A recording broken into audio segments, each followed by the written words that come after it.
well, then that story of sacrifice really wouldn't make any more sense, right? And you might be inclined to look for some other explanation, like maybe the individual committed suicide or something. Well, that's how I feel about the central Christian story. To begin with, it really doesn't make sense to me that we need to be saved in the first place. The idea that we're all collectively tainted, or that we're all collectively guilty because of the actions of somebody who lived 3,000 or 4,000 or 5,000 years ago, that doesn't strike me as plausible. Right? The notion of collective guilt strikes me as a morally flawed notion. I believe that all of us are capable of both good and bad, and that whatever guilt we have in our life should be due to what we ourselves do, not what somebody else does. Okay, but let's not worry about that. Let's put that aside. Secondly, it's very important to remember that the God of Western theism, the God of Christianity, is omnipotent. He can do anything he wants by simply willing it. So if the God of Christianity wants to bring about the salvation of humanity, or at least the salvation of good Christians, he didn't need to sacrifice anybody. He could bring that about just by simply snapping his fingers. So this idea that God had to kind of use this means-end sort of strategy, well, I want to bring about the salvation of humanity, but the only way I can do this is by making this sacrifice, that just doesn't make sense to me when you're talking about an omnipotent being. But third and finally, why would the mechanism of salvation be us killing God's Son? Right? I mean, a lot of people like to think of Jesus as a kind of emissary of God, where he was sent here to pass along a message. Well, normally, when people send a messenger, they don't like it when the people who are supposed to receive the message kill the messenger. And in this particular case, kill him in a uniquely horrible way.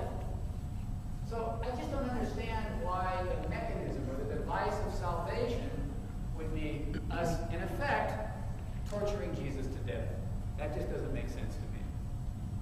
Now, looking at it from the other perspective, I can kind of make sense of things if you come at this from an atheistic perspective. I can kind of make sense of this story in the following way. If you're following somebody who you believe to be the Messiah, and you believe this individual is going to return the kingdom of Israel, and there'll be a lengthy period of peace afterwards, then you're in a very bad situation when the person you think is the Messiah is executed. That's a bad spot to be in. And you've got only a couple of choices. You can either abandon your religious beliefs, and I suspect perhaps some people did that, or what you can do is you can try to sort of put together some kind of a story or some kind of a narrative whereby the person you thought the Messiah, in fact, it's a good thing that he died, that it involves a sacrifice for our benefit.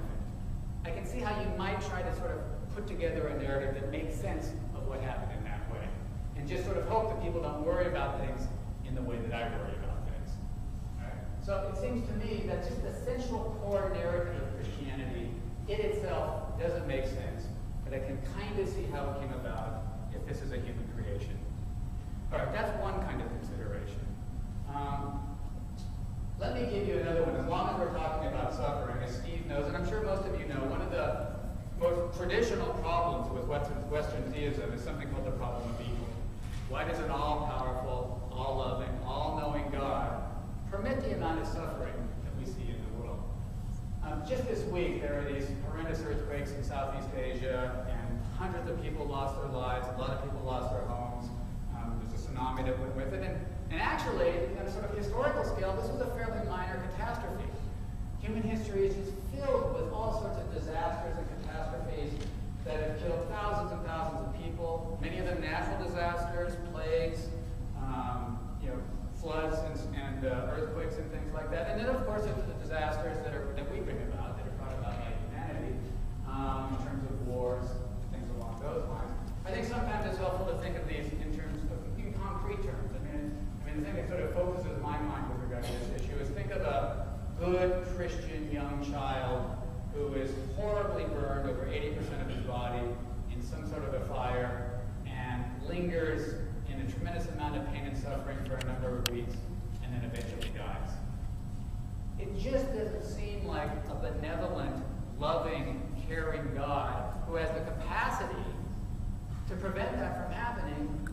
would choose not to do so.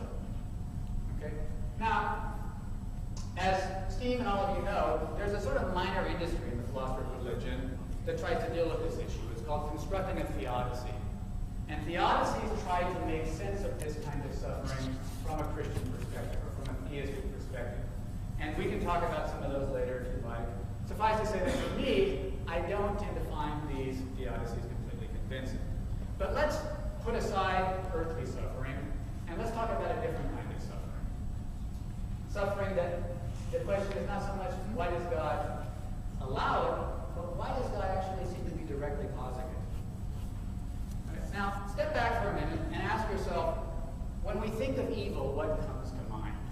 And certainly, on earth, one of the paradigms of evil that often people bring up is Adolf Hitler. Right? And you ask yourself, well, what was it about Hitler that made him so evil? What was so monstrous about Hitler? And surely, one of the things that made Hitler so evil was his treatment of the Jews. Right? That he initiated the Holocaust and that he tormented and murdered millions of Jews. Okay? And even if you happen to think, if you're a Christian who happens to think that in some sense Judaism is wrong, or in some sense Judaism is immoral, you have to admit that what Hitler did to the Jews was a horrendous injustice. But now stop to think about it. What Hitler did to those Jews is nothing compared to what a Christian God is doing to those very same Jews right now. At least on the Orthodox view of Christianity, all non-believers await eternal damnation. A level of suffering and torment that we simply cannot imagine. And that's for an eternity. I suspect that if we were to go to hell and we were to interview those Jews and we were to ask them, who do you think committed against you a greater injustice? Hitler or the Christian God? My hunch would be many of them would say the Christian God.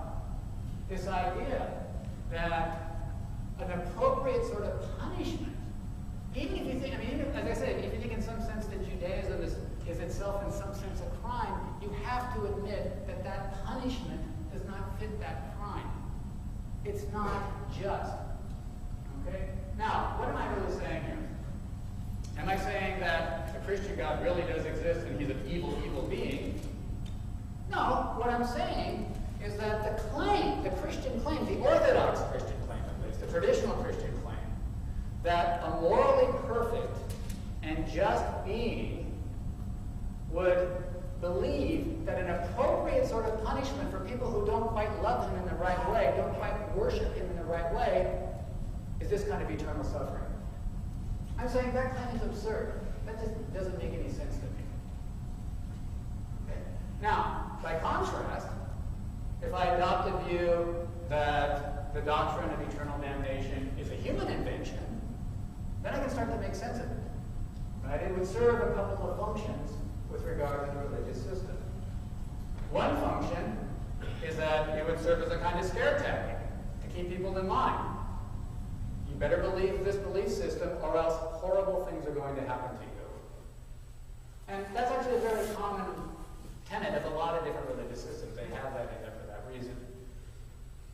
But another function is to give you a kind of virtual retribution, right? If you're being mocked and persecuted because of your religious beliefs, and there's absolutely nothing you can do about that, at least nothing you can do about that in this life, I suppose for some people it's in some way reassuring to hear that those people that are tormenting you because of your religious beliefs are really going to get theirs later on. They're really going to get punished later on. So I can sort of see how people might incorporate that into their belief system because it helps play those different functional roles.